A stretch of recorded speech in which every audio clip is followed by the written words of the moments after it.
To Wake Up Call with Dan Tortora on wakeupcalldt.com, your one-stop sports shop, and on mixlr.com/wakeupcall.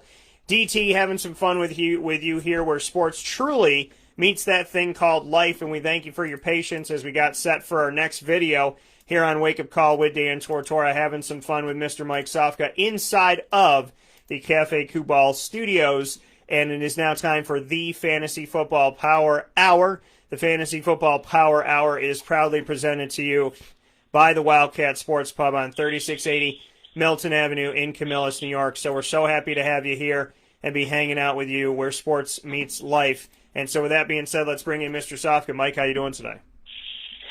I'm doing awesome. It's crazy right now, though. I mean, the whole 2020 thing, I'm ready for the new year already. I mean, we don't know who our elected officials are. Week 12 is still being played. It's being played as a Wednesday game. Next week, there's going to be a Tuesday game. It's 40 degrees in Florida. Cats and dogs are living together. The world has gone crazy. Yeah, none of this makes any sense, and the cats and dogs living together, I don't want to believe it, Mike. I can't. If that happens, then Jesus is coming tomorrow. That's how I feel about all this. I'm trying to be ready. But I'm like, I want to have kids, man. I got stuff I want to do. But it's been a crazy year, of course, and we've learned so much from this crazy old year that we've had. But, hopefully it's taught us to be better to each other. Hopefully it's taught us to be better to ourselves and, to really just reflect on life and to give all that we can to the people that we love and we care about and the situations that we love and care about. So I hope that you're all well. I hope that you're all safe. I hope you all had a fantastic Thanksgiving. The Thanksgiving wasn't the way that Mike and I had thought it was going to be for the NFL, or any of us thought it was going to be for the NFL. We didn't get our game there, and we didn't get our final game of the night. The Detroit Lions did what they do and not show up on any day, including Thanksgiving, so it was nice to see. You know what, Mike, if for nothing else, at least the Detroit Lions are giving us some sense of normalcy. Doug Marrone in Jacksonville is giving us some sense of normalcy. So people can't say that 2020 hasn't had normalcy, because Jacksonville's still struggling, Detroit's still struggling, Bill Belichick is still a genius even when they don't win all of their games, and Tom Brady can still play football. So if for nothing else on this planet, I can tell you that the NFL has reminded me that there is some normalcy in life, and I very much appreciate it.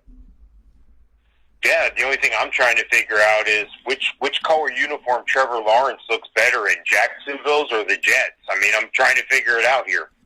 Which shade of green, essentially? Is that teal color going to be the color, or is it going to be that foresty type green? We'll have to find out here coming up in just a little bit. Mike, we got a full slate of games to get to, so let's hop right into it here on the Fantasy Football Power Hour. Not one of, but the Fantasy Football Power Hour, proudly presented by the Wildcat Sports Pub.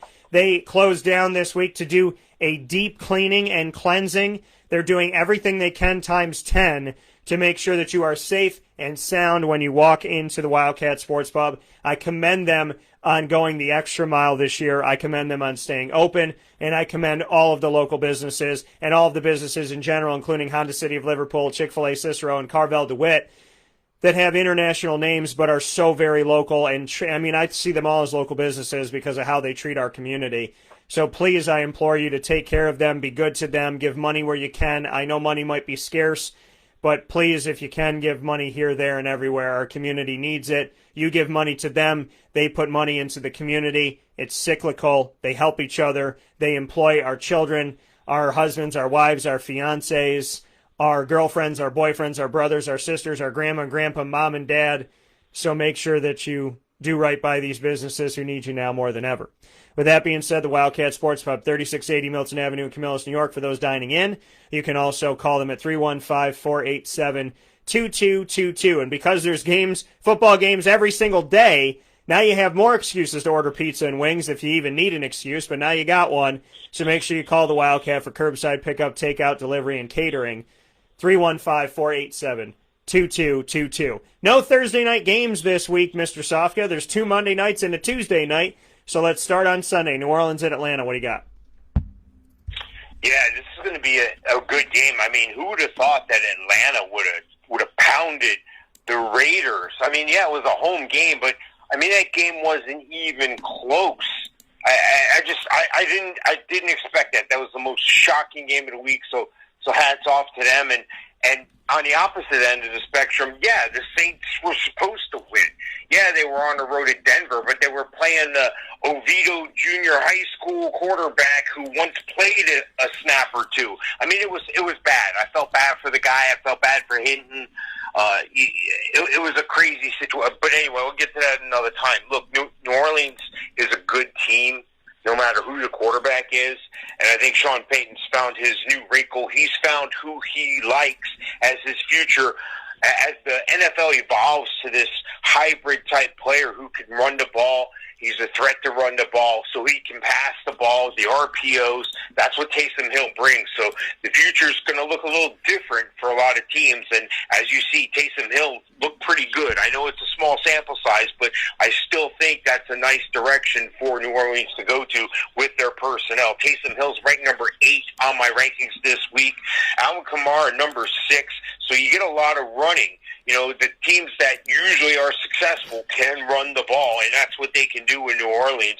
Michael Thomas, 17 on the rankings. You're getting him a lot more involved. I don't know about Jared Cook, though. I don't know if I can play him. I don't even know if I can roster him at this point. He's number 26 on my tight end rankings.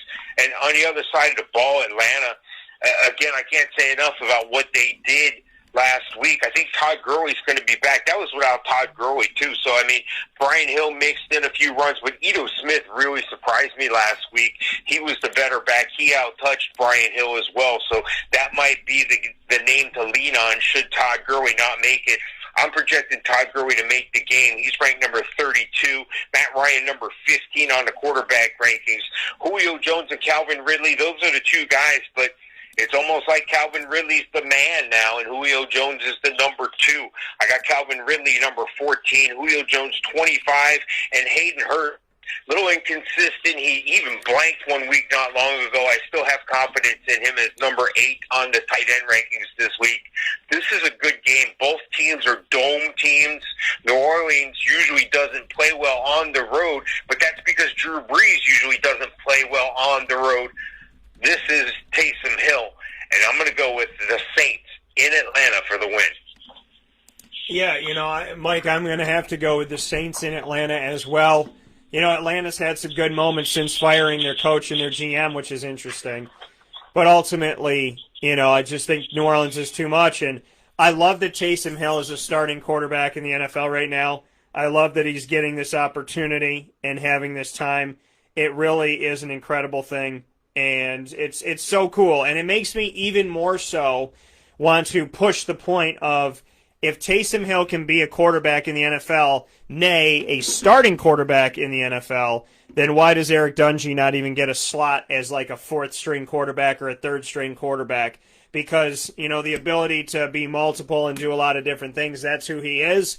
And that, you know, and he's been likened to Taysom Hill. So I think there's something to be said about that and the opportunity there. Taysom Hill, seeing him right now on the depth chart as the starter, that is such a long road. I don't even know the man personally, and I'm proud of him, and I'm happy for him. You know, I want to shout him out, and I have no connection to him. So, Taysom, congratulations to you. He is worth the play. Alvin Kamara is worth the play as well in this matchup. And Latavius Murray, who I've been telling you to flex out, he had himself a day recently, so I'd put him out there as well. Michael Thomas is worth the play. And then outside of Michael Thomas at wide receiver, Traquan Smith and Emmanuel Sanders, there's really nobody to lean on. So I'd say Michael Thomas is where your value's at, obviously. On Atlanta's side of the ball, Matty Ryan is not a bad one to play, but he's a quarterback too, because this New Orleans defense has shown that they do show up in games, so that's just something to watch. If Julio Jones is able to play, you could put him out there, but he's a lower-end wide receiver too due to a hamstring injury, and we know that hamstring injuries for wide receivers and running backs seem to nag a little bit longer and cause weeks of pain for fantasy owners, hopefully not weeks of pain for the player themselves. Calvin Ridley is the guy to put out there. Todd Gurley right now, Mike said he expected him to play. He's questionable. If he does play, you could put him out there, but he's a low-end 2, high-end 3 this week. I just look at the value really being with Calvin Ridley and some value being with Matt Ryan as well, with New Orleans winning the game. Detroit at Chi-Town, Mike, what do you have for this? Yeah, we mentioned Detroit before, or I think you did earlier. Detroit's just a train wreck, and I thought they were going to win a couple games here and make the firing look good, but they let Houston come in and just put 41 on them, and on the opposite end of the spectrum, that's kind of what the Bears did. The Bears let Green Bay put 41 on them. So, almost identical scores in both games, both teams coming off the losing end of it. It was interesting. Mitch Trubisky's back. He needs to play well for the Bears to have a chance to win this game. I think the Bears will win this game. You look at Detroit, that's a train wreck. So, with that being said, Detroit's probably going to end up winning this game by 100. But I'm going to go with Cleveland still. Baker Mayfield needs to play. You mean the Bears, Cleveland, Chicago. Yeah. I'm sorry. Listen to me saying Cleveland. I'm going to go with Chicago just the same. Mitch Trubisky needs to play well. Mitch Trubisky is going to make this happen one way or another. He's either going to be on the team next year or he's not. So this is his audition. I think he's going to come through. He's ranked number 9 on the quarterback rankings for me this week. David Montgomery, number 7 on the running back rankings. David Montgomery, they need him to run the ball. If he runs the ball, they win games. Allen Robinson, number 10 on the wide receiver rankings. Anthony Miller, 58. Jimmy Graham, 21. And, Detroit, I don't know if there's much to play. There's only 2 guys I would play. One of them didn't play last minute, and I know a lot of fantasy football owners were quite upset with DeAndre Swift not being able to play last week. And then at the last minute, what do you have? You have Adrian Peterson go in and score 2 touchdowns to kind of twist that knife in your back a little bit. DeAndre Swift should be back this week. I got him ranked number 8. And the other guy I would start from Detroit is T.J. Hockenson. He's number 4 on my tight end rankings. Matt Stafford's a maybe emergency type situation in this game. Still don't know what we're going to get from Kenny Golladay. Marvin Jones hasn't really done much lately, so I would have Matt Stafford ranked 22 on my rankings this week. So, again, the only 2 guys from Detroit is Swift and Hockenson. And again, I don't know how anybody can pick Detroit. So, yeah, I'm not picking Detroit. I'm going with Chicago. Yeah, I don't – I can't go with Detroit in this game either. Chicago was winning a bunch of games, and their record looked really nice. But we talked about how, I consider them a pretender this season, and that's the case. But Chicago's going to do enough to be able to win this game over a Detroit team that's just not working. And they just fired their head coach and their GM. Matt Patricia, and it just hasn't worked out with Mr. Patricia there, unfortunately. And I hope that he gets a good job and things work out in his favor. Swift is injured, so you got to watch it with the concussion protocol. This is a frustration for me because I have Adrian Peterson and I have DeAndre Swift. So Adrian made me pay and DeAndre made me pay. So I would say this week Adrian Peterson is worth the play as a flex if DeAndre is not able to go. If DeAndre is able to go, you put him out there. Marvin Jones, just Detroit didn't have much to write home about in this matchup. He is a flex play. He's a wide receiver 3, if not a 4. T.J. Hockenson you play as a lower end 1 tight end. On the other side of it with Chicago, David Montgomery is worth the play. And outside of that, we look at the fact that there's not a ton from the receiving core again. I think it's really like DeAndre Swift, and David Montgomery. That's what it looks like, and some T.J. Hockenson. There's not a lot of fantasy wows in this game, but I got Chicago winning a close one that'll probably be in the low 20s. Cleveland at Tennessee, Mike. What do you have for this? Yeah, Cleveland won last week, but, I hate to say it to any Jags fans, but it's the bottom line. A big deal. You beat the Jags, Cleveland. Cleveland is all hyped. They're looking for playoffs. They got things on a roll, or so they think, but they really haven't. They haven't impressed me at all. Okay, Tennessee's a better team, but Tennessee has shown that the game. They looked good last week, though. They went into Indianapolis and they beat Indianapolis. They beat the Colts. So This is going to be a real interesting game to watch. Two teams heading in opposite directions here soon, if you ask me. Baker Mayfield needs to play better. He's number 27 on my quarterback rankings this week. What Cleveland needs to do if they want to win the game is they need to run the ball. They need to run the ball. And then when they're done with that, they need to run the ball. Oh, and then they can play action pass to Jarvis Landry. That's how they're going to win games. Just follow that. Don't play bad defense.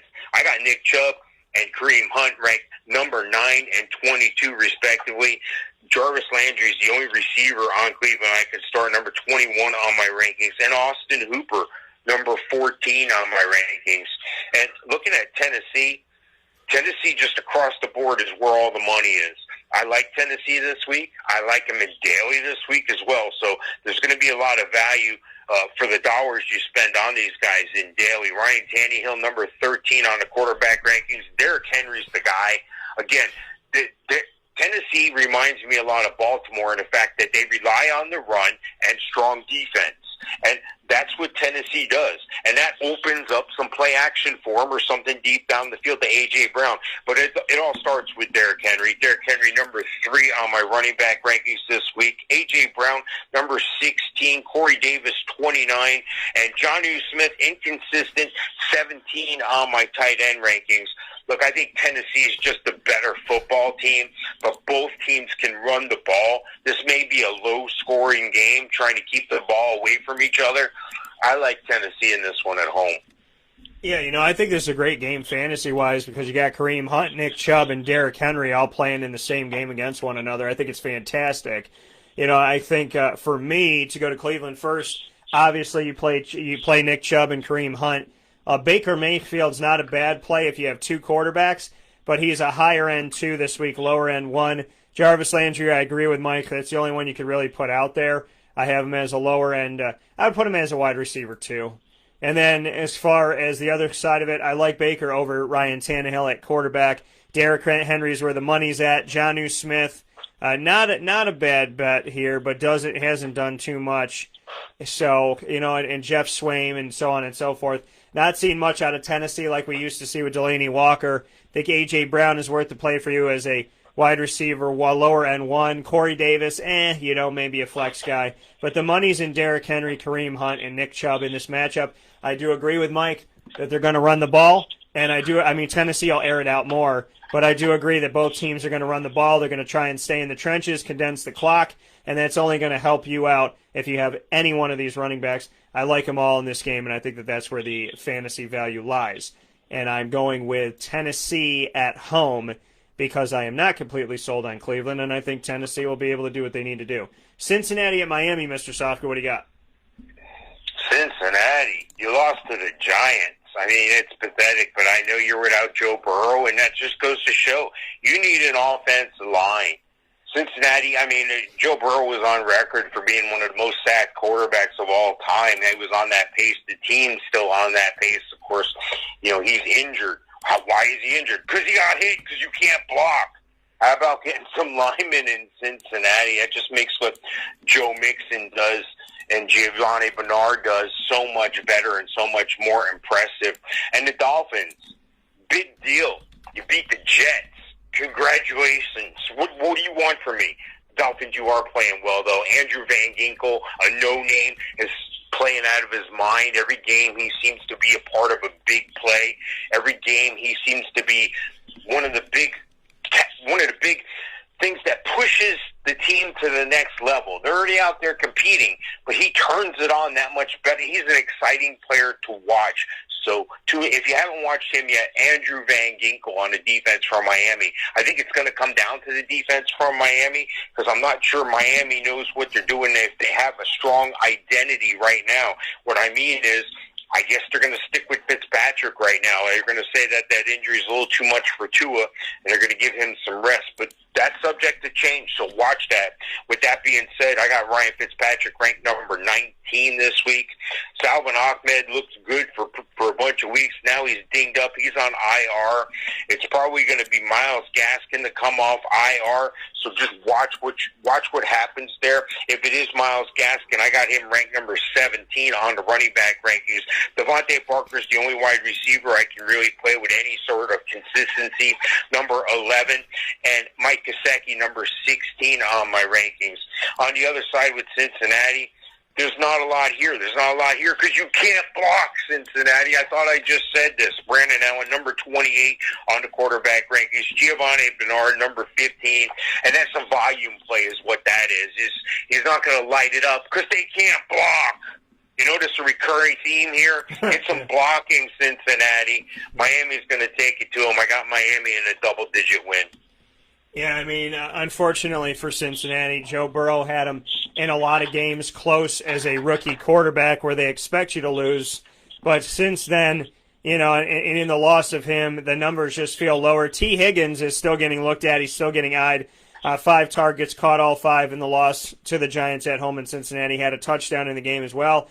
Drew Sample also being looked at. Giovanni Bernard is involved, but not doing a ton. Tyler Boyd targeted 6 times more than any other player on the team when it comes to Brandon Allen throwing those passes out there. So I do see value in T. Higgins still. I see value in Tyler Boyd. Higgins over Boyd, in my opinion.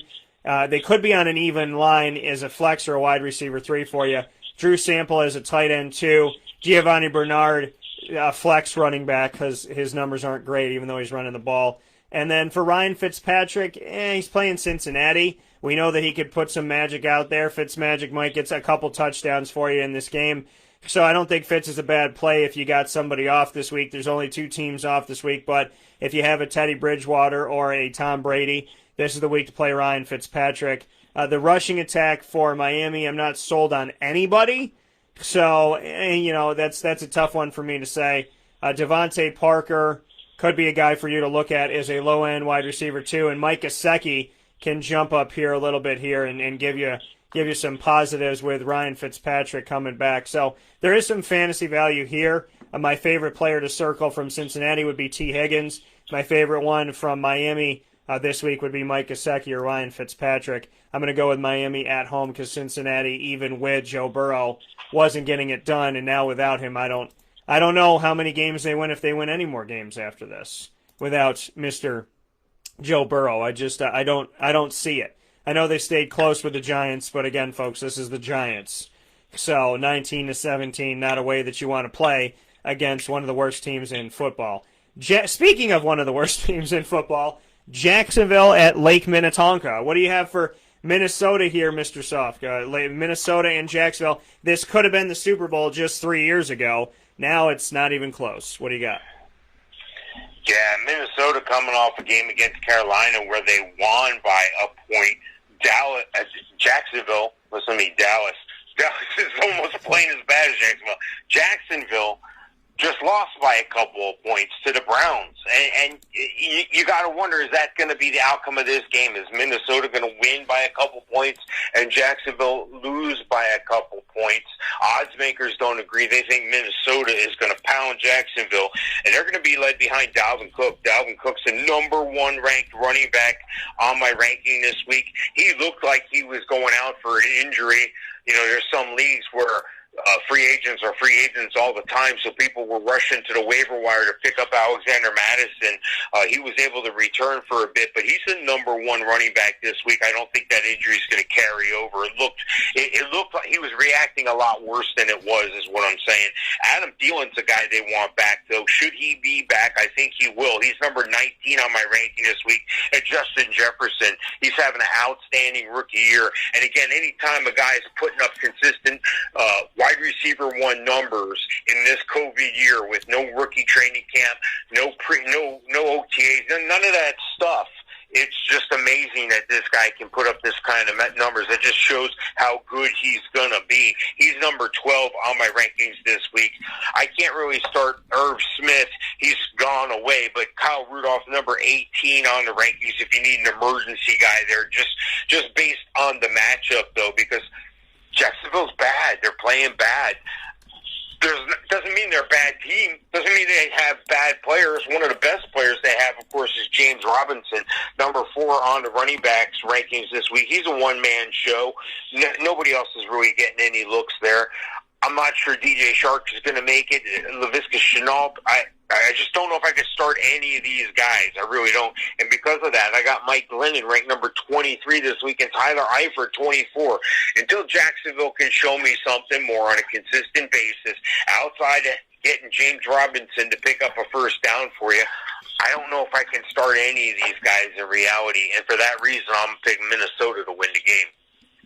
Yeah, I mean, James Robinson has been consistent upon consistent upon consistent upon consistent. It doesn't matter who the quarterback is. He was undrafted out of Illinois State. Undrafted rookie. Jacksonville gave him a chance.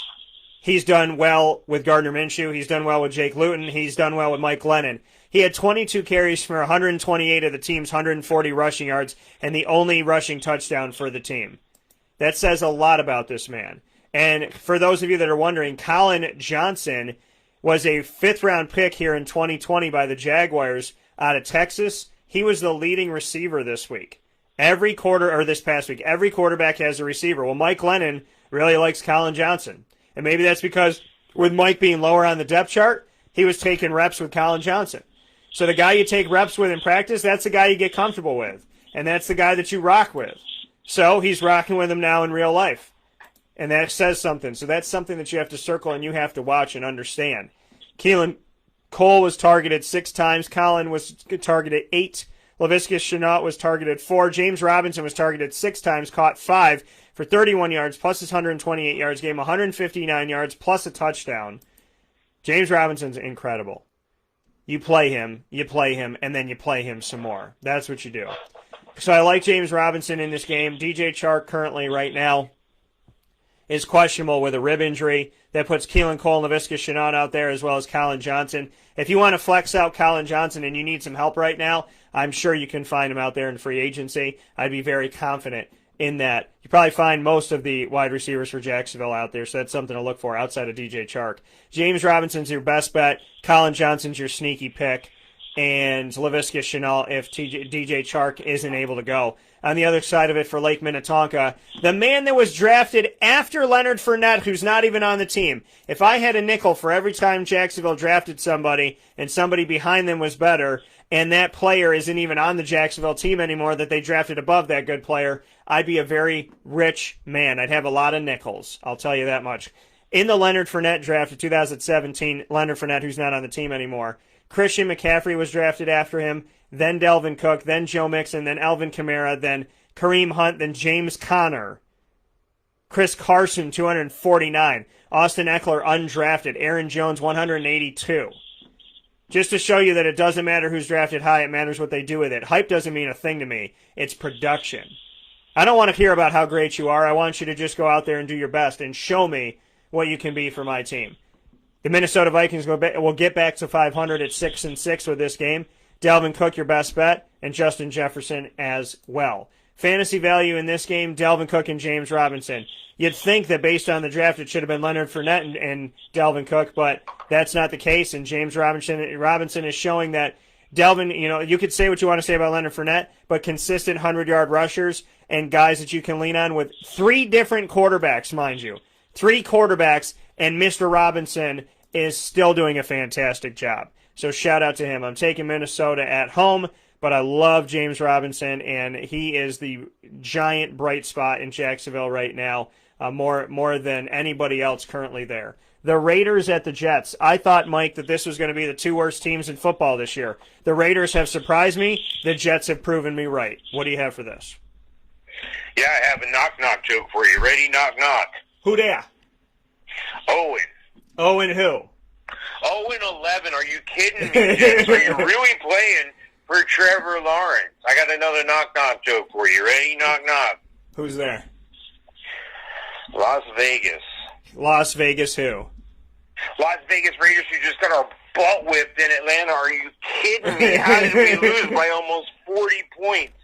This game is going to be something else. This game's going to be all Raiders. Let's just call it what it is. The Jets are really bad. I can't start any of these guys for rankings purposes, and to show you why I can't start them, Frank Gore is their leading rusher right now, pretty much, number 23 at 186 years old. Sam Darnold, I don't know what to make of this guy yet. They're obviously going to bring in Trevor Lawrence. I think you trade Sam Darnold at the end of the season here. Get what you can. Get a 4th or 5th round pick. A team will pick that up. I got him ranked in the high 20s. I can't start that guy. I can't start Crowder, Perryman, Chris Herndon. They're just bad across the board. And, you know, I pray for him. I hope they get Trevor Lawrence because Trevor Lawrence would do well in a big city. The only thing is Trevor Lawrence doesn't want to go to the Jets because he knows it's a train wreck. On the other side of the ball, John Gruden, up until this last game, was making himself look to be that $10 million a year investment that they put in him. Looked like he was going to be the guy. Looked like that was a smart move. Then you go to Atlanta. Then you do that. You look so good, and then you do that. Derrick Henry, number 17 on the ranking. He's trying to get the ball out to Nelson Aguilar, but the guy he really gets the ball to is Darren Waller, number 2 on the tight end rankings. Josh Jacobs, he's a great running back. He's every week. He's an RB1 for you as long as he's healthy. Devontae Booker, I like the way they've been getting him involved. So Josh Jacobs, definitely an RB1 on the low end, number 12 on my rankings this week. And Devontae Booker, if you're looking for an emergency flex guy, something like that to fill in, they're getting him the ball. They're getting him involved, and that's just smart on their end. Devontae Booker, number 40 on the rankings. But again, you know, beats not having anybody in the game if you're in a bad situation. He might be available. And by the way, waiver wires are adjusted this week depending on which platform you're using. So if you're playing in multiple leagues on multiple platforms, doesn't mean the waiver rules for that platform is the same. Because we have a Wednesday game this week, and because next week we're having a Tuesday game. So make sure you pay attention to the adjusted waiver wires in your scoring systems in that regard, because you could be looking at bad information when you're looking at the following week, because week 12 isn't even done yet. You know, we don't even know if some of these guys are going to exit week 12 without injury yet. So it's kind of a dangerous thing that you do when you're forecasting and projecting players' performance when you don't even know if they're going to take the field. But hey, that's why they pay you the big bucks, right, Dan? I'm going to have to go with the Raiders in this game, of course, because the Jets are just pathetic. Yeah, I mean, the Raiders, they played this past week the way that I thought the season may have gone for them, and like I said, they have stunned me a little bit. I don't want to, well, you know, I'm going to say stun me because they beat the Chiefs too. So the Raiders have done some good things, but that wasn't last week. Losing 43-6 to an Atlanta team that doesn't have a good defense, to an Atlanta team that wasn't that good, 3-7 coming into the game at the time. So, you know, a head scratcher for this one. The Jets we know are bad. I called them in my power rankings of the NFL, 1 through 32, 1 being the best, 32 being the worst franchise this season that I thought was going to come out of this thing record-wise. I said the Jets were the worst, and they proved me 150,000,000% correct. So I guess I could say thank you for that. And Jets fans can be proud that one of the predictions came true, I guess. It just wasn't the right one. So if Josh Jacobs is able to play in this game, then he is worth the play for you. Henry Ruggs and Hunter Renfrow are flex guys for you. So is Nelson Aguilar. They're also playing the Jets, so they're worth being looked at as a flex. There's nobody on the Jets that I could tell you to play. I mean, Jamison Crowder is your best bet, but hopefully you don't have to rely on the Jets. If you're relying on the Jets, you're probably not going to the playoffs in your league this year. So with that being said, it's all Raiders. I'm going with the Raiders. I can't imagine that they will lose a game to the Jets, but after coming off of that game, it does make me a little bit concerned about how they played against the Falcons. But this is the Jets, so I'm going with the Raiders in this matchup. The Colts at the Texans. Texans used to win this division. The Colts are trying to win this division. What are your thoughts? Yeah, I think the Colts are a really good team. I don't know what happened to them last game, though. I mean, they let Tennessee come in and put a pounding on them. I mean, Tennessee had 35 points at halftime against them. So I think their defense needs to play a lot better. The Texans, on the other hand, you know, they seem to be missing DeAndre Hopkins. Yeah, they beat Detroit, but it was Detroit. We talked about this before. Detroit's a bad team. So I think this is a close game, and this is going to be an exciting game. This is an important game in the AFC South. You know, it starts off for both teams with their quarterback, and the highest-ranking quarterback on the field is going to be Deshaun Watson. He seems to put up, quarterback one numbers every week. He's number 4 on my quarterback rankings this week. Brandon Cooks has got to continue to be the guy. He's learning to be the guy, and I hope that keeps up for him because he's had struggles as a wide receiver one in the past. But he's number 9 on my rankings this week. And watch out for Keke Coutee this week because, well, Will Fuller suspended from PEDs at the same time that Randall Cobb is out and injured. So you don't know what you're getting here. So Keke Coutee, he's a speculative play. Keep your eye on him. If you need somebody, he's probably out there, even if waivers have already processed on the platform you're using. Keke Coutee, number 41 on the rankings this week. Jordan Akins, number 29. On the other side of the ball, there's a couple guys you can play. You can play Phillip Rivers. Now, he's not Deshaun Watson, but he's still a bottom-end QB1 this week, number 12 on my rankings. Look for Trey Burton. I like Trey Burton. He's a sneaky pick. He's a sneaky play for you. Maybe you have Gronk I don't know. Maybe you have an injury at tight end still you're struggling with. Look for Trey Burton. He might be good for 40, 50 yards and a touchdown. I got him ranked number 15 this week on the tight end rankings. The challenge is at wide receiver. Where is T.Y. Hilton gone? Zach Pascal? There's none of these guys that I can really play. I mean, if I got T.Y. Hilton, the guy that should be the number 1 receiver, if I've got him ranked number 52, that's just bad for your team.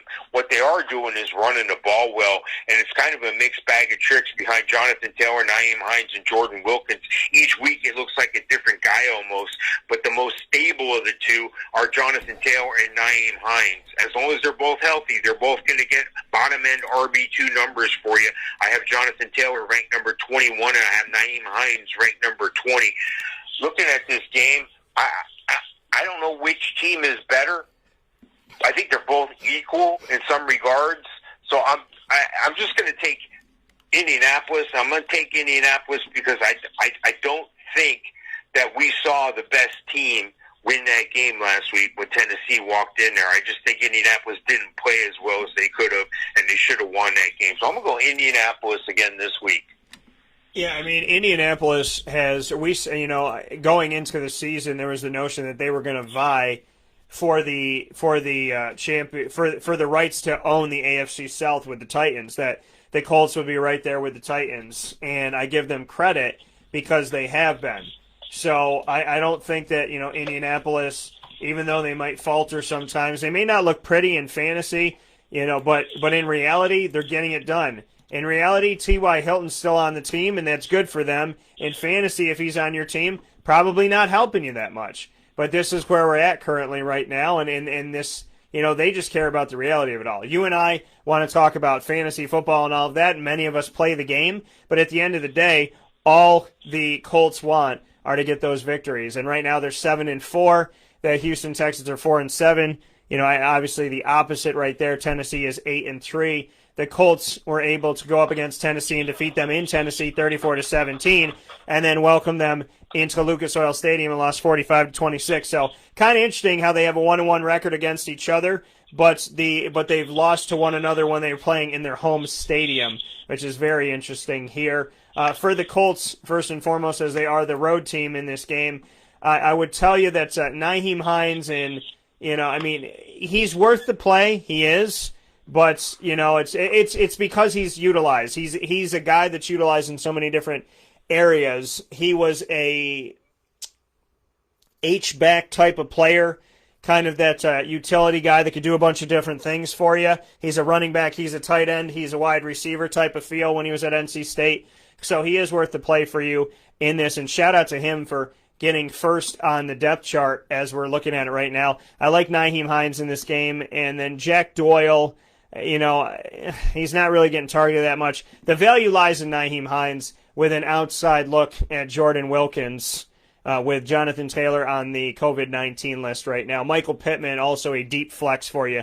On the other side of it, Deshaun Watson, even though I think the Colts are going to win, he's the better quarterback in fantasy to put out there this week. And Brandon Cooks is someone to look to with Will Fuller being taken out here, as Mike was talking about. So we could look at Brandon Cooks move forward, and Kiki Kuti, we could see him, and you probably find him on your waiver wire or your free agency. He's somebody to put out there for you in this matchup as a flex player as well, wide receiver 3, I would call him.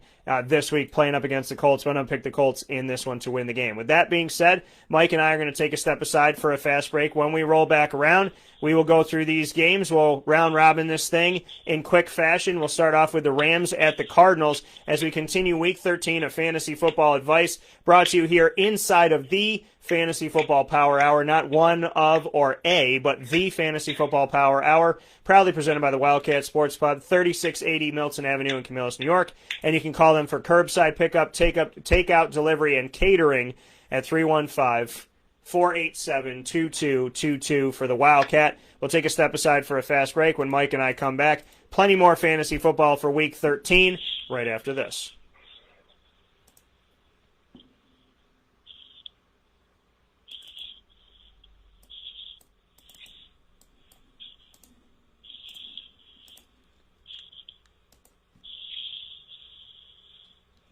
Carvel DeWitt, it's what happy tastes like. Do you know why? Because we make ice cream. Creamy, rich, flavorful ice cream. Not yogurt or iced milk like some of our competitors. Ice cream. Fresh, by hand, daily. For the calorie conscious, we have something new for you. Our new Carvelite. Same great flavor, creaminess, and texture of our regular ice cream with only 35 calories an ounce. So whether you want an ice cream cake, flying saucer, dasher, Carvelanche, hard or soft ice cream, we will satisfy your craving with our fresh, handmade regular or new Carvelite ice cream. Carvel DeWitt. It's what happy tastes like.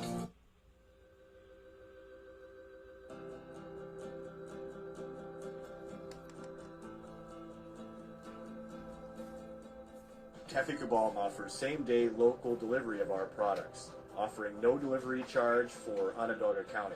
Shop cafekubal.com for fresh roasted coffee beans, cold brew, travel mugs, and all your essential Cafe Kubal needs. Cafe Kubal, coffee for the soul.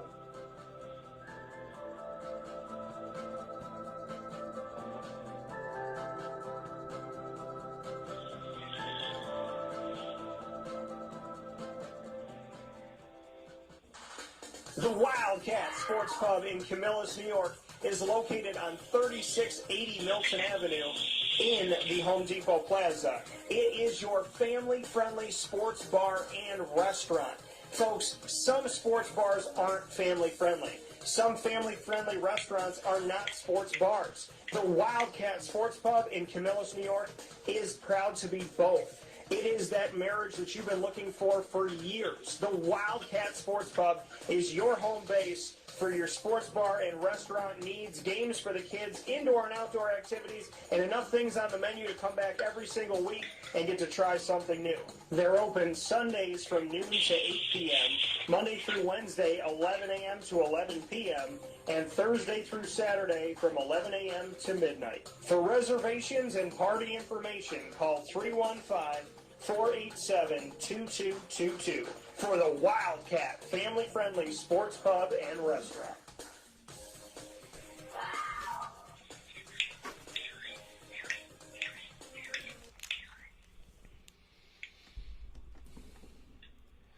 Welcome back here to Wake Up Call with Dan Tortora on wakeupcalldt.com, your one-stop sports shop, and on mixlr.com/wakeupcalldt. Hanging out with you inside of the Cafe Kubal studios, having some fun here where sports truly meets life, and appreciate you being here with us as always on Wake Up Call with Dan Tortora inside of the Cafe Kubal studios, mixlr.com/wakeupcalldt, where you're listening, watching on facebook.com/live-now-dt, and of course picking all this up on wakeupcalldt.com's homepage with the MixLR feed embedded there as well. With that being said, we're inside of the Fantasy Football Power Hour, proudly presented by the Wildcat Sports Pub. It's Week 13 of the NFL. I feel blessed and honored and privileged and just so hopeful in going in the right direction for this world, with knowing that not only do we have an NFL season, but we have an NFL season that is double-digit weeks in Week 13. So a beautiful thing is Mike and I have tried to keep it as normal as possible here for you. In an abnormal world, we've tried to do what we could, and I thank the NFL for everything that they're doing. I pray they're doing it safely and soundly, and Mike and I trying to give you all that we can to help you just, get excited about fantasy football and have that sense of normalcy and that thing that you really love to do. So we're here for you, always and forever, and we appreciate you tuning in to us and giving us an opportunity to not just help you with fantasy, but to give you some positivity on your week. The Rams at the Cardinals, Mike, what do you got? Yeah, both these teams are coming off disappointing games where they just didn't play well, and they didn't play well just enough to lose. I mean, I think that was my upset of the week last week with Belichick. He dialed it in. He had Kyler Murray. Kyler Murray had a bad game. And when you're able to do that at your home field, too, Belichick's just a beast in that regard. He's a defensive genius. And then you take a look at the other end, Jared Goff isn't playing well, and that's why they lost to the Niners at their house. I mean, these teams need to play well. I'm looking forward to one of these teams being played well. One of these teams playing well, I should say, and I look for that to happen behind their defensive line. Defensive line play is underestimated because we don't focus on it enough when you're playing fantasy football. But if you're picking winners, that's the way to go. The defensive line needs to play better for the Rams. They have a real good defensive line. They also have some real good receivers. So that's why Jared Goff has got to play better. I mean, I have a way for both these teams. If I was the coach of both these teams, I would tell my players, do better. So they would say, what, at tackling, at blocking, at running, at scoring? What do you want me to do? Yes, all of that. Yes. Do better. That's what I would tell both these teams. But Jared Goff's number 16 on my rankings this week. He should be a quarterback one. He's just not playing well enough right now. But those receivers I was talking about, Robert Woods and Cooper Kupp, number 5 and 18 on my rankings respectively. Tyler Higbee, number 19, and Gerald Everett, number 23. So I'm probably not going there. And I'm going to tell you something. Again, we talked about this because these weeks have been adjusted because we're still playing Week 12 games on Wednesday. Your waiver wire rules may be different this week. Cam Akers is a guy you should target, and if you've already had waivers and he's a free agent, you need to find a way to get him on the bench. Now I know it's that mixed bag of tricks with Darrell Henderson and Malcolm Brown in the mix, and these guys are all ranked in the 30s and 40s. But remember, we got playoffs coming up. He's going to be the hot hand. He's going to be the guy you're going to want to have on your bench at least. Cam Akers, number 42 this week, but again, he's a hot waiver wire pickup, hot free agent pickup for you. And then you look at the other side, Kyler Murray. Yeah, he got dialed down last week, but they're not facing Belichick. He just has to focus on that quick release and use the Rams' defensive line speed against them with his legs, which he's capable of doing. That's the scary thing. Kyler Murray, number 3 on my quarterback rankings this week. DeAndre Hopkins, he should be turning it up a notch better, but they just had a bad game last week. They basically took him out of the game as well. Not the DeAndre Hopkins we're used to seeing, but again, he plays at such a high level. If he has an average game, we're like, hey, what's wrong with you? He's number 13 on the wide receiver rankings. Christian Kirk, number 34. Heck, you might even mix in a Dan Arnold for a red zone touchdown. He's number 32, though. He's going to be touchdown dependent. He's not going to get the yards. The guy who's getting the yards is Kendrick Drake. He had a strong game last week. He's going to continue to put up strong games, and Chase Edmonds is going to be that flavored ice cream. He was flavored a month, and that was it. Kenyon Drake is back, number 19 on the rankings. Chase Edmonds, number 36. Looking at this game, I said I was going to go with the better defensive line, and I know Kyler Murray is going to be able to make some plays, but I still got to go with the better defensive line in the Rams. I'm going to take the Rams to win this game in Arizona. Yeah, Arizona has been, and we joke about it, Mike. We talked about it against New England. They could lose this game, right? It would make sense. Cam Newton, Bill Belichick, the Patriots, they could end up losing this game. And they did. They lost the game in New England, 20-17. They've lost 3 of their last 4 games. They lost to the Dolphins, 34-31. They defeated the Bills 32-30 barely. They lost to the Seahawks on the road 28-21, and they lost to the Patriots 20-17 on the road. So Arizona's got to be really careful right now because they don't have a bad record, but they're close to being 500. They're 6-5 right now. LA's already above them, at 7-4 in the division, and Seattle at 8-3. So they really, really need to watch themselves to not have a loss beat them twice. You never want to see that happen. We'll go with the Rams first on this one, as the Rams are the away team. So with the Rams, I'm going to tell you that Darrell Henderson is worth the play in this matchup. Cooper Kupp, Robert Woods, and Mr. Higbee. I like them all in this matchup at this point. And then Malcolm Brown is maybe a flex guy for you. For Arizona, I still like Kyler Murray. I like Kenyon Drake a lot as he's woken up. And DeAndre Hopkins is not going to, like you said, he has a 55-yard day and everybody's like, what the hell's wrong with you? Then you're praying that somebody gets you a 50-yard day. So I'm going to go with DeAndre Hopkins in this one and give him an opportunity. And, Christian Kirk really hasn't shown me anything yet. I'm expecting more, and I'm not seeing it, unfortunately. This is a very tough game for me to pick. Very, very tough game for me to pick. But I'm going to go out on a limb here and say that the Cardinals bounce back. So Mike's going with the Rams. I'm going to go with the Cardinals. The New York Football Giants, as my man Boom Boom would say, versus the Seattle Seahawks. What do you have for this one, Mr. Sofko? Yeah, I think both teams are playing bad right now. I mean, Seattle did enough to win, and so did the Giants last week. But again, the Giants beat the Bengals. I mean, those teams were just and are both bad. So somebody had to come out with a win. And same thing with Seattle. Seattle's defense has been historically bad, especially for them. So, well, they did hold Philadelphia to 17 points, but their pass defense has been suspect. They haven't been able to pressure the other quarterback, and they're letting long plays, big chunk plays happen to them every game. So there's a lot of fantasy value on both sides of the ball in this game. This is a game you can make some money on in daily. I got Russell Wilson, number 2 on the quarterback rankings this week. Chris Carson, number 11. He should be back to full health now. He looked pretty good running the ball into the end zone with 5 guys on his back. If you haven't seen that replay, go find it. Carlos Hyde's going to be a thing of the past, so is everybody else on that, because Chris Carson is back in full effect. And the full effect is Russell Wilson getting the ball to DK Metcalf and Tyler Lockett, both ranked in the top 10, number 6 for DK Metcalf, number 7 for Tyler Lockett. Will Disley, he might get a touchdown. He's a touchdown-dependent guy. He's number 30 on my rankings. But then you go to the other side of the ball. Evan Ingram's the guy that's going to get most of the red zone looks. He'll probably get a couple touchdowns for you. He's number 5 on the tight end rankings. Colt McCoy be the quarterback, I think. Colt McCoy took over for Daniel Jones. Daniel Jones looked like he had a lower extremity, a hamstring injury, and we don't know what to make of it. He went back in the game. He was having trouble even planting that leg. So I think Colt McCoy is going to be the one that's going to dress this week. That's why that tight end is so critical in Evan Ingram. Wayne Gallman's going to get a lot of volume, number 18 on the running back list for me. And Sterling Shepard, a lot of people forgot about this guy. He's come back around. He's number 24 on the wide receiver rankings.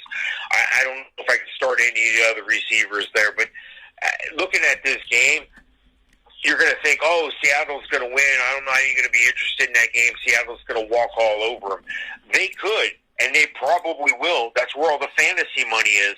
But I think this game will be closer than people think, even though the Giants are on the road. It's a 4 o'clock game on the left coast, Eastern Standard Time, that is.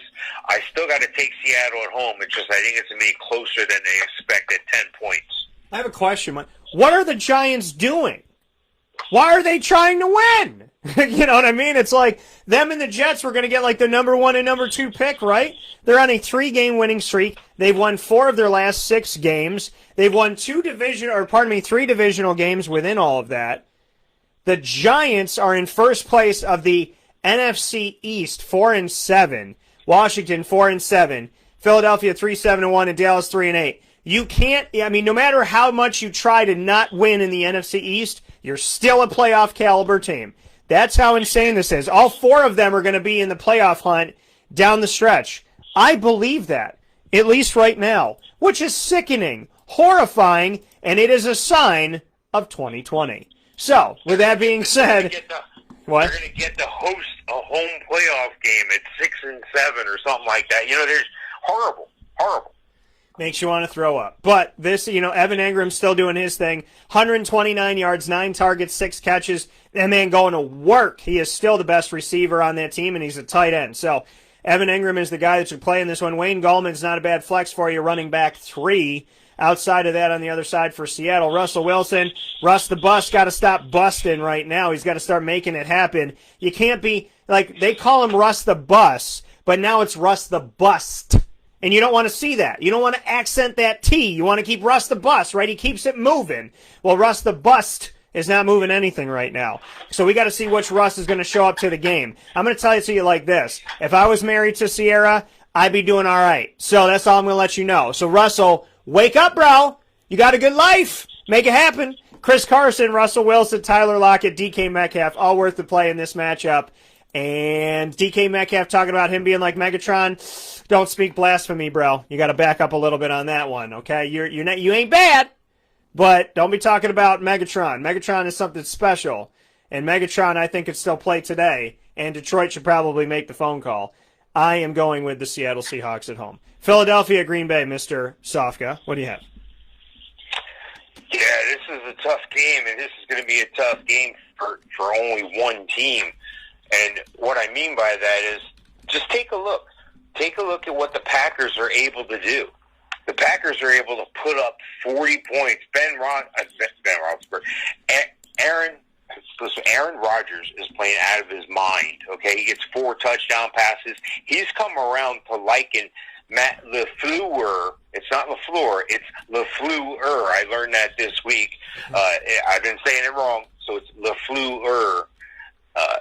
L-E, then F-L-E-W, then E-R. I like just, that. you know, when I go to France and I land, I want you to be giving me my biscotti. I would love for you when I get off the plane and you're going La Fleur. I want that. I want you to be my server at the French restaurant and having you say LaFleur multiple times. That is what I look forward to. So if you're not in France when I land, Mike, it's not real. And it must still be 2020 at that point. I learned my French. I had French lessons from Steve Martin, the comedian. So I also know how to say omelette du fromage, cheese omelet. So we can eat cheese omelets and we'd have a great time. Look, I look at this game and I don't know how the Packers can lose this game. This is going to be interesting. I'm sure they'll try to find a way, but the Packers are just a team that can put up points, and that's what you got to do to win games, and that's what you got to do to make your fantasy football players happy. Looking at the Packers, Aaron Rodgers, again, he's consistently a QB1, number 7 this week. Aaron Jones, his buddy and Aaron, number 5 on the running back rankings. Devontae Adams, number 2 on the wide receiver rankings. And Robert Tonyan, number 10. They got a top 10 guy in each position class here for your fantasy team. So you're definitely playing these guys. You're definitely playing them in daily fantasy because I don't believe in Philadelphia's defense either. Philadelphia is going to have to put up points. So maybe on a volume end, being they're going to have to chase the scoreboard, they might surprise some people. I think Miles Sanders is still an RB1. I know he hasn't looked totally great every single outing, but this is a guy who's capable of looking great. He's number 10 on the running back rankings this week. Boston Scott's a forgotten name now that Miles Sanders is back. I can't trust any of the wide receivers, hence, therefore, the problem. Travis Fulgham, we were a flash in the pan for a little bit. John Hightower, where have you gone, my man? I thought you were going to be good. I know you're young in the game here, but the only guy you can play to receive the ball is Dallas Goedert at number 12 on my rankings. Carson Wentz has been playing miserable. Jalen Hurts got to play a couple plays. His first play was a completed pass, but then they went away from it seemed. And it looked like Carson Wentz was running the ball well and being mobile, but when you're basically the leading rusher on your team, that's not a good thing. And when his name's Carson Wentz, that's not a good thing as well. So he was the leading rusher for his team last week, and that's not the formula for them to win. I got the Packers all day in this one. Yeah, I got the Packers in this game, too. Shout out my grandfather, Mr. Tommy Cavino. I love you, Pop, up in heaven. I know you're watching over me, and I hope you're doing well. Hope you're having a great time up there with Grandma, with G-Mama and company. So, yeah, I mean, for me, I got to go with the Packers in this matchup. Philadelphia, Miles Sanders getting outrun by Carson Wentz, that doesn't make me feel good about anything. So, I mean, I still think that Miles Sanders is a running back that you should put out there. Low end one, I would say. Dallas Goedert and Richard Rodgers were the two leading receivers and both caught touchdown passes in the game for Philadelphia most recently. I would play them both. Richard Rodgers is a 2. Dallas Goedert is a 1. Jalen Hurts is a little sneaky one if you get to play two quarterbacks. Just a thought. Just put it out there. Travis Fulgham and Jalen Reagor still flex position guys for you. On the other side, it's Aaron Rodgers, Aaron Jones, Devontae Adams, all worth the play for you in your matchups. Robert Tonyan, man, if I could figure this guy out. He led the team in receiving yards above Devontae Adams in the win over the Bears. 67 yards, 5 catches on all 5 targets, caught them all. 1 touchdown in the game. He got me 1 point 2-3 weeks ago. So Robert Tonyan worth the play because he's playing Philadelphia in this one. So put him out there. Jamal Williams and Aaron Jones still getting, they're splitting carries right now. Both doing pretty good. Jamal Williams is not a bad running back 3 flex guy for you in this matchup. The value lies in Green Bay more often, or more than Philadelphia by a lot. And I'm going with Green Bay in reality as well to win this matchup.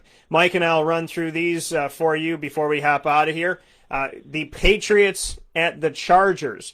This could be a playoff game. You know, this is kind of like a thought of like, hey, this is playoff caliber teams playing up against each other, right? You see these two teams, and then you remember that Tom Brady's not New England, but they just beat Arizona. And then you look at the Chargers and go, well, they're in last place right now, the AFC West at 3-8. So it's a different season this season. New England's 5-6. The Chargers are 3-8. They got each other in LA. What do you got? Yeah, Austin Eckler showed up. It was great to see him back on the field for the Chargers. The Chargers, that wasn't enough for them to win. Eckler with 11 receptions and 85 yards.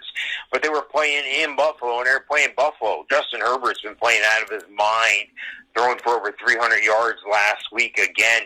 And then you look at the other side of the ball. New England did what they had to do to beat the Cardinals in their home crib, and that was all Belichick. That whole game was Belichick and the defense. So, you know, hats off to them. But in this game, is Belichick going to be able to do that same thing, have that same tenacious defense against the Chargers? And that's suspect to me because, again, Justin Herbert playing really well. Justin Herbert's playing so well. He's a top 5 quarterback again for me, number 5 on my rankings. Again, Austin Eckler, that was the tune-up game. That was the warm-up game. That was the welcome-back game. That was the make sure I'm up to NFL speed game. He's number 2 on my wide receiver rankings. Keenan Allen, number 4, and Hunter Henry, number 3. Again, look at that. 4 guys in the 4 positions in the top 5. There's also another guy you want to play as well, Mike Williams. He's number 16 on my rankings. He's going to have a good game this week as well. Furthermore, on the other side of the ball, New England, it's all Bill Belichick. I wish if it was a fantasy league where you're playing the coach, I would take Belichick because you know he's going to do everything in his mind to win this game, and he just might. But that's behind Cam Newton, and Cam Newton's almost a coach on the field. Cam likes him some Cam, especially when he's down near the goal line. For that reason, he's barely a top 10 quarterback, top 12 quarterback, number 11 on my rankings. Damian Harris is going to be the guy that's going to run the rock. James White's going to be the guy that's going to catch the rock. They're going to cannibalize each other in that respect. Number 30 and number 28 on my rankings. And maybe Jacoby Myers. I don't know. I can't start any tight end. I can't really even start a receiver. I don't know if it's going to be Myers or Damari Bird or who's going to show up, if anybody. They're going to try to ball control and defensively win games behind Cam Newton's ability to read the field and run the ball, run the RPO, and Belichick's ability to play defense is just not going to be enough, I don't think. Not on the West Coast, not in Justin Herbert's crib. I think Justin Herbert's going to come out. Now, the line is even right now on this game, so that says a lot. That says New England should win this game. I just think Justin Herbert's going to not fall to the pressure of Belichick, even though Herbert's a rookie, and even though Belichick's the defensive mastermind. I just have one of these gut feels on this game. I like Justin Herbert in this game, so I'm going to go with the Chargers at home. Yeah, I like Justin Herbert better than Cam Newton in this matchup as well. But, you kind of have to sit here and Belichick yourself, Mr. Sofka, because you see New England going on the road, and you're like, they're going to win. You know what I mean? And they probably could. As long as Belichick is there, they can win the games. But their numbers are off. Their numbers are really not good in fantasy. I don't want to call them awful, but they're so underwhelming. You look at how they beat Arizona, and it's like Nobody did great. Cam Newton didn't have good numbers. Jacoby Myers didn't have good numbers. And N'Keal Harry didn't have good numbers. So who do you play? I mean, I guess you play Cam Newton. He's not bad for you. He's a low-end 1, high-end 2 quarterback. I guess you look at Damian Harris and give him a nod. Jacoby Myers is a flex. N'Keal Harry is a flex. Low ones. No wide receiver, or no tight end that I would look to. But on the other side, Justin Herbert. Hero. I like it. Kalen Ballage is doing a great job. Now he's questionable. If he's able to play, then, that's a flex. Justin Herbert's where the money's at. Keenan Allen, Mike Williams, and Hunter Henry. I'm going with the Chargers at home to win this game. Last one before you take our final step aside, Mr. Sofka. This game would have been fantastical if it was Montana versus Elway, but it's not. Denver's on to their 157th quarterback of the last 10 years, and Kansas City has Pat Mahomes and a fantastic team that's trying to get back to the Super Bowl. The only problem is Kansas City hasn't looked great.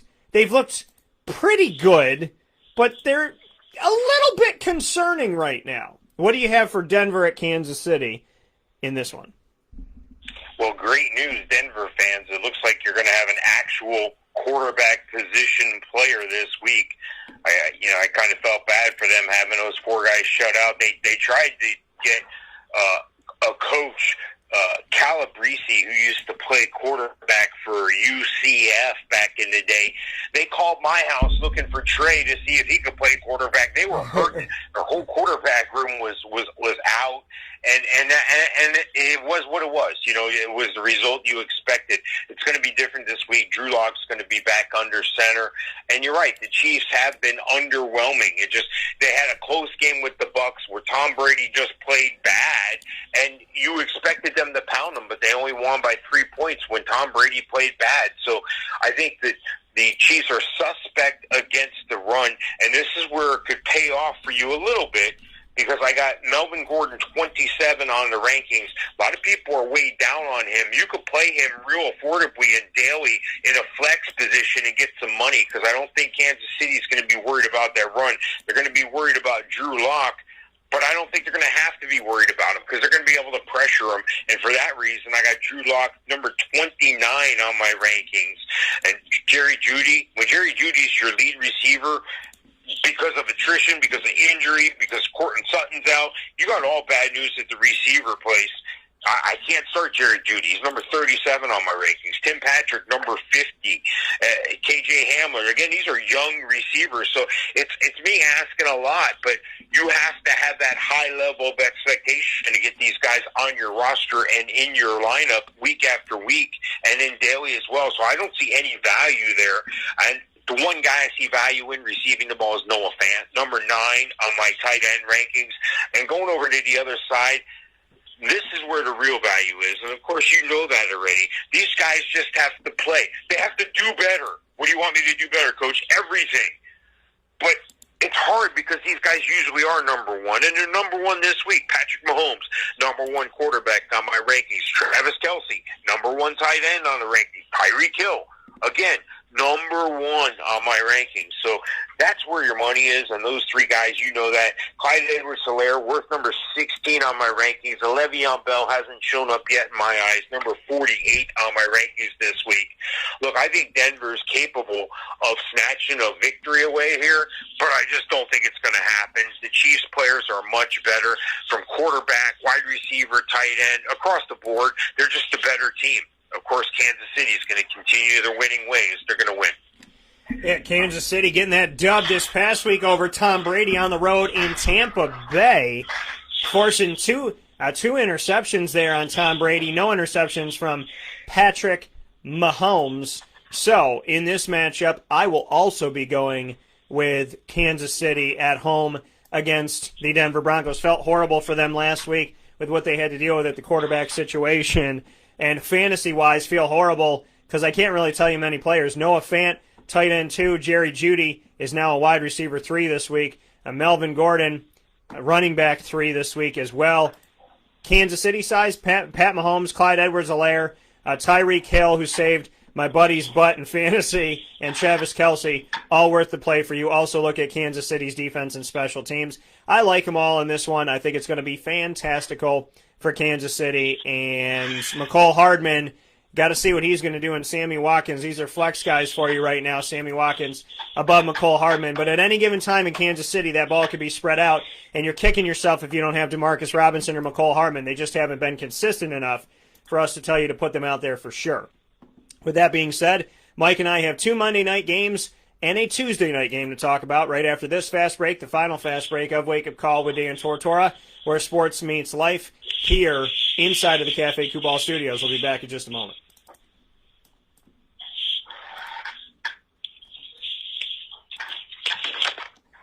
Townsend of Honda City with some good advice when buying a new car. The true cost of owning a new car is determined by the appraised value when you trade it. No vehicle appraises higher than a Honda. Next, look for low APRs and deep discounts. You also want low maintenance costs and great fuel economy. That's why my advice to you is to buy a new Honda. Looking pre-owned, visit our Honda Certified Used Car Center. Honda City, 7140 Henry Clay Boulevard, Liverpool, or HondaCity-CNY.com.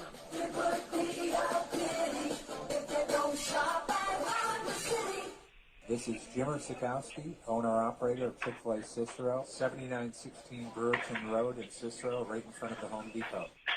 I had a deep feeling that God wanted me to do something bigger with my life and to help people, help others. I kept putting Chick-fil-A in my life, and I realized as I was going through the franchise selection process that positively impacting the lives of others was really core to what we do here at Chick-fil-A.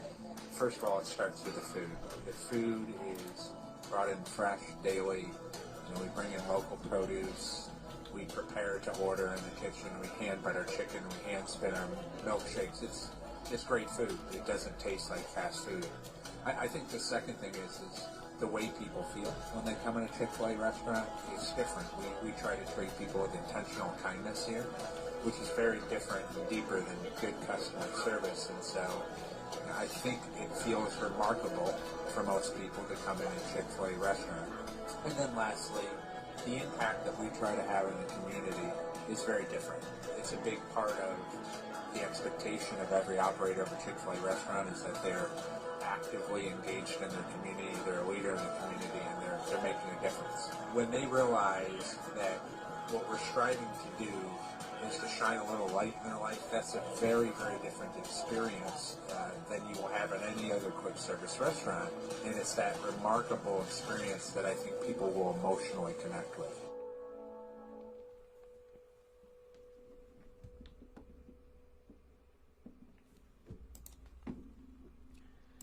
Welcome back here to Wake Up Call with Dan Tortora on wakeupcalldt.com, your one-stop sports shop, and on mixlr.com/wakeupcalldt inside of the Cafe Kubal Studios, hanging out here with you where sports truly meets life on facebook.com/live-now-DT as well.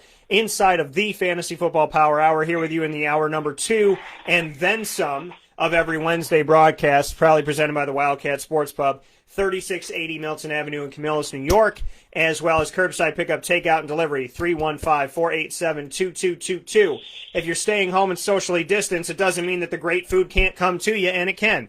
You can also go pick it up as well at the Wildcat, 315-487-2222. Support local, support CNY. With that being said, Mr. Sofka, we have 3 more games to go, and the first of those 3 games is going to be on the Monday night-ish kind of night, late afternoon, I guess we'll call it now. There's a game being played today at 20 p.m. or 3:40 p.m. Eastern Time. Very strange. Makes me feel like the holidays, though, right? Watching these games in the middle of the day. It's kind of like bowl season. There's 41 bowls, so they got to play them at 10 a.m. and 3:40 in the afternoon and 1:25. Well, the first of our very interesting games this week I will call Monday night, but Monday afternoon, but it'll also be dark in Syracuse. Washington at Pittsburgh. What do you have for this?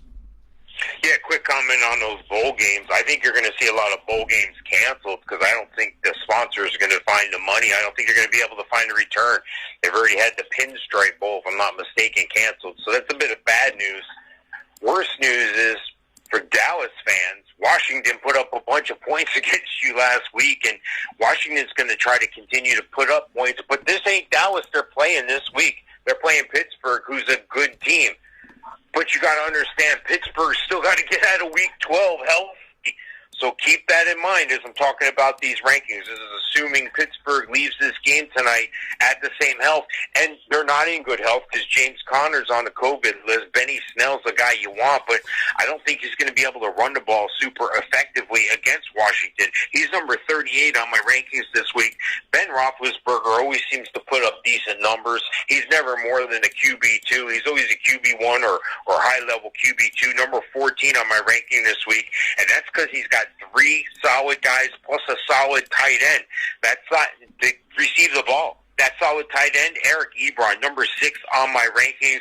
Deontay Johnson's been playing well. Juju's been playing well. And Chase Claypool's been playing as equal to Juju Smith. So in that regard, against this lineup here for Washington, I've got Deontay Johnson for the Steelers, ranked number 15. Juju, ranked number 22. And Chase Claypool, the outstanding rookie, the leader on my adjusted explosive index for all you dynasty players out there, number 23 on the rankings this week. So, again, I like me some Chase Claypool, but all those receivers and the tight end is what makes Ben Roethlisberger and his ability to deliver the ball. It's what makes Ben Roethlisberger so valuable. On the other side of the ball, you don't have that much value. Alex Smith, a feel-good story this year, but he's not all the way back, and he's not shining. He doesn't have to. He's got Antonio Gibson, number 13 on the rankings. J.D. McKissic's the passing down guy, PPR guy for you, number 29 on the rankings. Terry McLaurin's the only wide receiver I would play. Although Steven Sims or Cam Sims is capable of jumping up and doing something, Terry McLaurin's the guy. He's number 8 on my rankings. And Logan Thomas may show up for a touchdown, number 20 on the rankings. Because of the value at receiver, guys that can catch the ball, and Ben Roethlisberger, and the ability to stop the other team, which is Washington, because they have a good defense in Pittsburgh as well. I think Pittsburgh's going to win this game. And again, these rankings are subject to these players leaving today's game, the after-school special today. They got to leave today's game healthy. I'm going to take Pittsburgh for the win, though. Yeah, I feel like, we're watching the Magic School Bus today, but it'll be fun, something for the kids to do at home, so I like it. Antonio Gibson played out of his mind against the Dallas Cowboys, who stink. They stink. Mike, seriously, listen, again, because I know people are going to go back and they're going to go, Dan, you said this, and then you said, no. I never said don't pay Dak Prescott. I said he wasn't the number 2 in the nation. I said he wasn't the second best under Pat Mahomes yet. But please pay this man, because you miss this man. We all miss this man. I miss him in fantasy. That man was giving me 50, 60 points. In reality, above everything, I want him to be healthy. I love the fact that he sends a text message to his mother before games, who's passed on. He stays connected to her forever. That love and that bond and that spirit and knowing he's going to see her one day, I love that. I respect him as a player. I miss him out there. The Cowboys got embarrassed by Washington. 41-16 on Thanksgiving?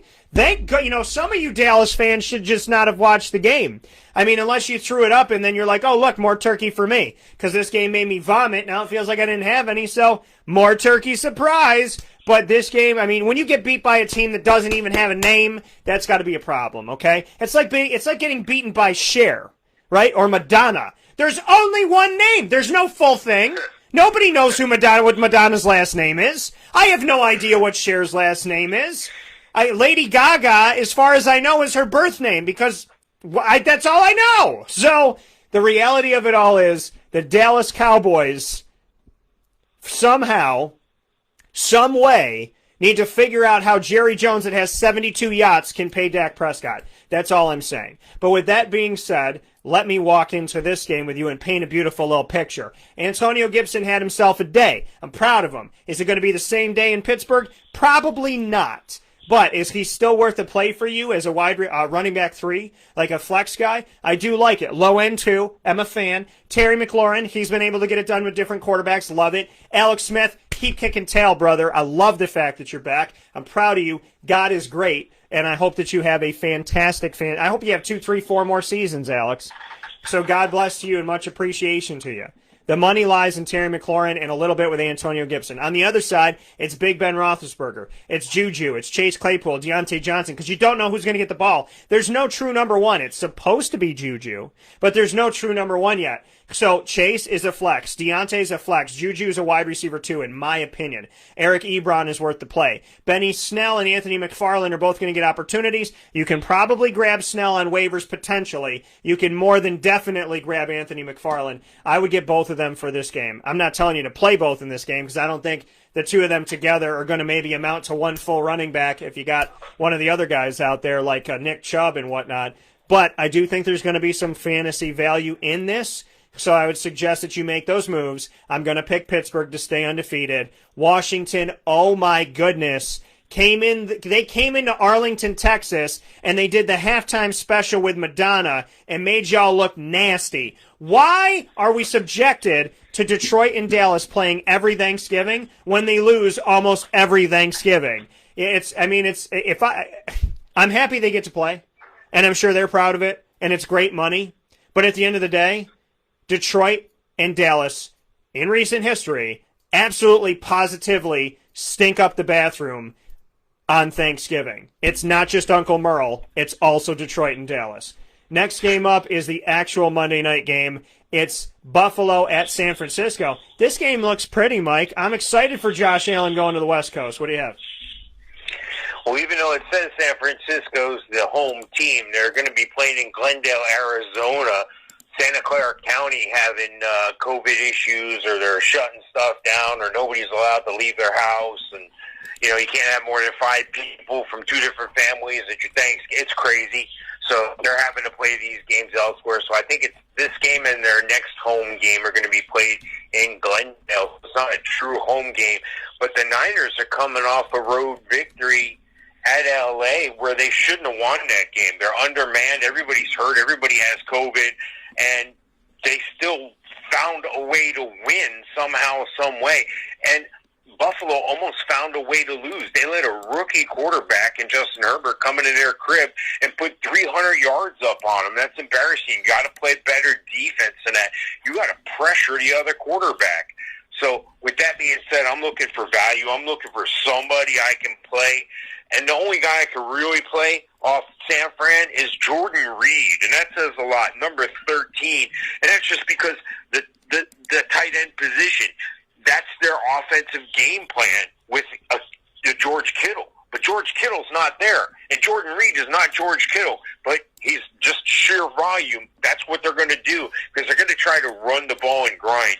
And it's not good for fantasy players, because you got Raheem Mostert back, but he's only ranked 25 on my rankings, and Jerick McKinnon ranked 45. These guys are cannibalizing each other with this committee approach. And I don't feel firm enough in starting a Deebo Samuel or a Brandon Ayuk. These guys are ranked in the mid to high 30s. And Nick Mullins, he's doing the best he can, but it's Nick Mullins. It's not Garoppolo, even though Garoppolo wasn't playing that well. Nick Mullins, number 26 on my rankings this week. And looking over at the other side, looking at Buffalo, this is where the fantasy dollars are, but only for a few players. And I'm talking about Stephon Diggs, number 3 receiver on my rankings. I'm talking about Cole Beasley, number 27.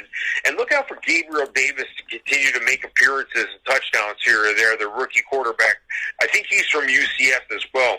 Dawson Knox finally showed up with a touchdown last week, his first year, but I can't count on that guy. I can't count on Josh Allen, though, to be able to run the ball and pass the ball. He runs the ball real well. He's number 6 on the quarterback rankings.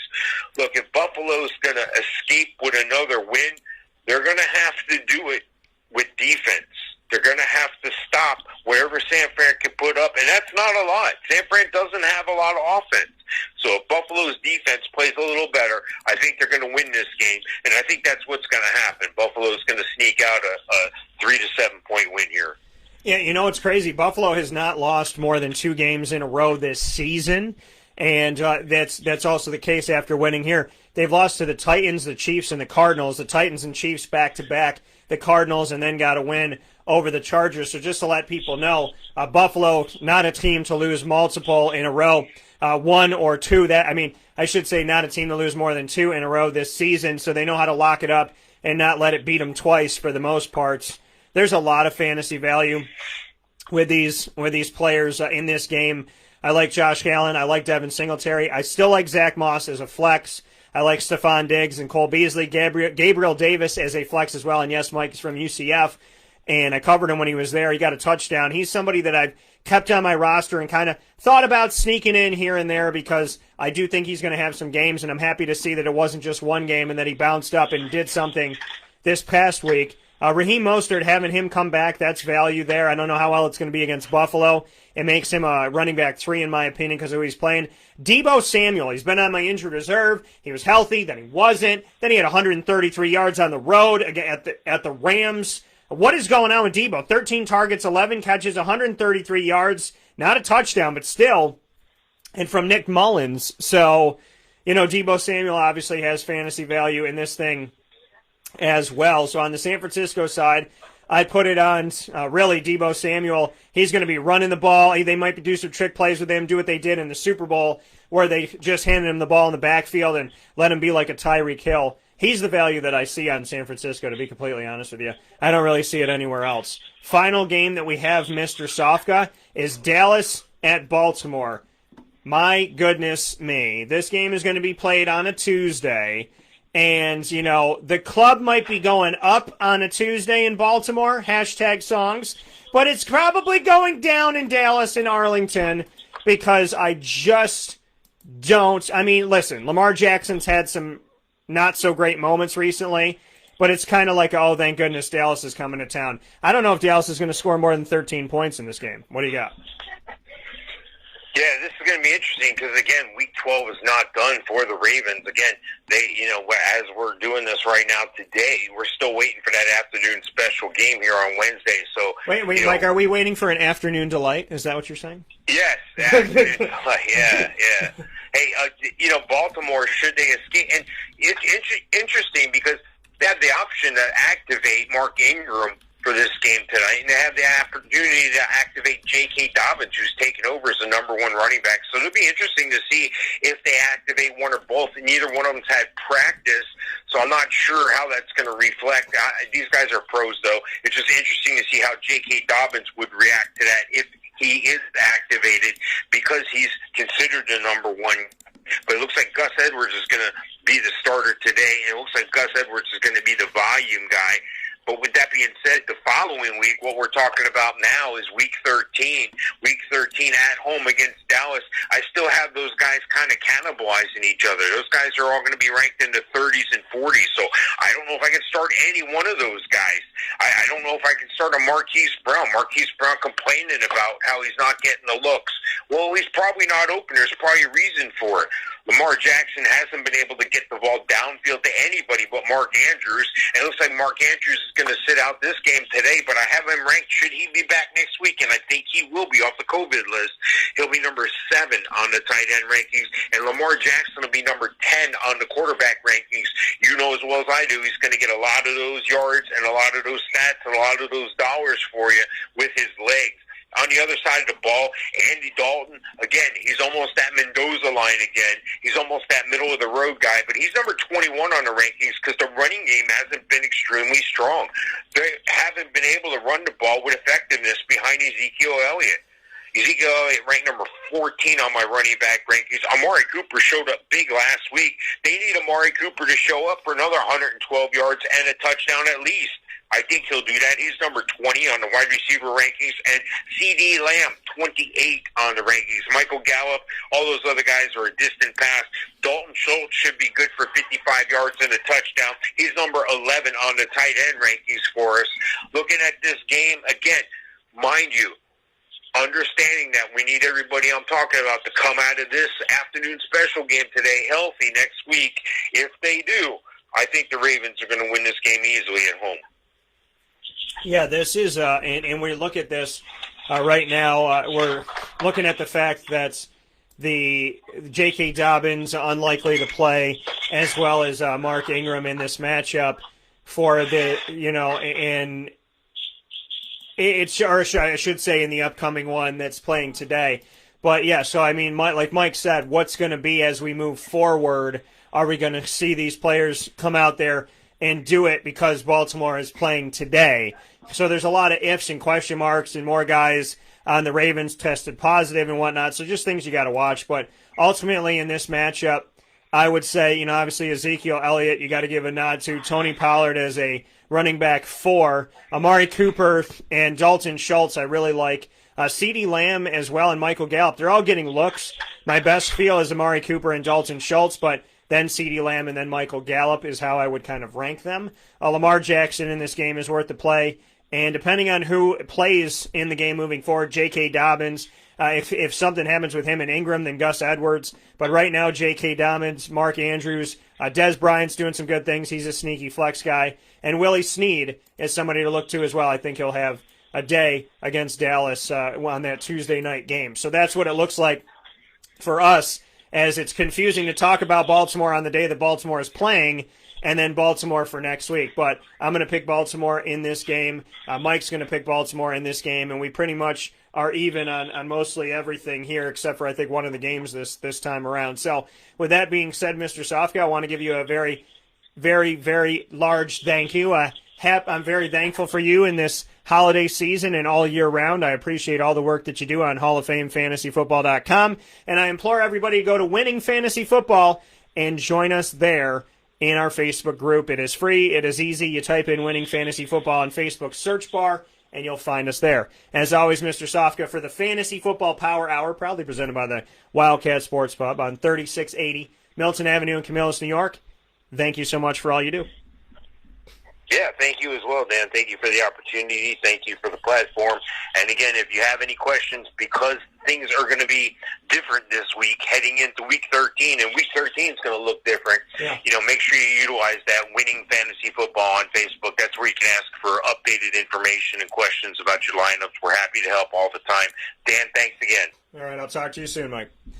And coming from Mr. Mike Sofka here on Wake Up Call with Dan Tortora, we appreciate him very, very much, and thank him so much for all that he does here on Wake Up Call with Dan Tortora today, tomorrow, yesterday, per always. Thank you, and always. So thank you, Mr. Sofka. I want to thank Papa Joe for joining us a day early. That means that Julian Wiggum will be breaking down Syracuse football and college football in general in the Midweek Blitz tomorrow on our, I can't believe it's going to be our Thursday show already, but tomorrow. And I would be remiss if I didn't wish a belated happy birthday to my guy, Sonny Spira. I love you, brother. And happy birthday, December 2. Happy birthday to Rudy's. Happy birthday, Rudy. And I can't wait to see you and celebrate this weekend. Papa Joe, Mike Sofka, the best that there is. Love you so much. Appreciate you both very much so. MonPazPopcorn.com's What's Poppin', giving you a list of topics, and this is the perfect time to get poppin' and get into 201 Old 7th North Street in Liverpool. Go to Ma and Paz and get that tin. You can refill it, 50% off refills for the rest of your life. Get a holiday tin or whatever tin you want. Fill it with any kettle corn you want. They'll put the divides in there, let you fill it with all the flavors. You can mix and match. Come back the next time, mix again. It's awesome. It's great. They have sales throughout the holiday season. And if you go to maandpazpopcorn.com, that's ma and spelled out pazpopcorn.com. If you use my promo code DT20, whether you're picking up in store or having it shipped to you anywhere in the United States, if you use the promo code DT20 on maandpazpopcorn.com, you will get 20% off from me and from Ma and Paz. So make sure that you do that. With that being stated, join us back here for Thursday and Friday this week and all throughout the week, Monday through Friday, 9 a.m. to 11 a.m. Eastern Time. Mixlr.com/WakeUpCallDT is where you're listening. You're watching on Facebook.com/LiveNowDT. And you're searching Wake Up Call with Dan Tortora on these platforms where you can get our archives. And there will be plenty added this week. You have my word. MixLR, Spotify, Stitcher, TuneIn, iTunes, Podbean, iHeartRadio, YouTube's got the videos on YouTube.com/WakeUpCallDT. And a big proud thank you to all the companies that help to make this family as amazing as it is. Cafe Kubal, Carvel DeWitt, the Wildcat Sports Pub, Avicoli's, Chick-fil-A Cicero, Honda City of Liverpool, K9 Camp Dog Daycare, and K9 Campground Dog Boarding, Ma and Pa's Kettle Corn and Popcorn Factory, Trapper's Pizza Pub, and the Millhouse Market. Now more than ever, it is important to support CNY. Go and support these businesses. Let them know that Wake Up Call sent you. And please, please, please, make sure you help them out. Now more than ever, they need us. And it's cyclical. The more you do for them, the more they do for the community, and it keeps rocking around. Great people doing great things in these businesses, and I appreciate them and send my love to them every single day. We will get through this together.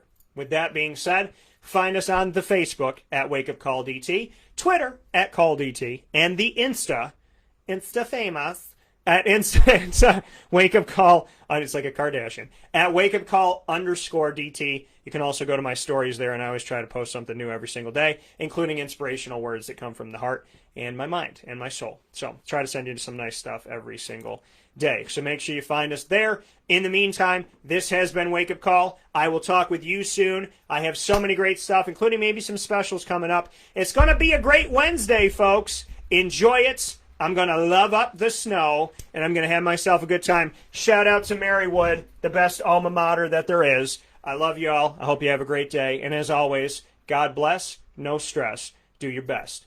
One love, everybody. Be good.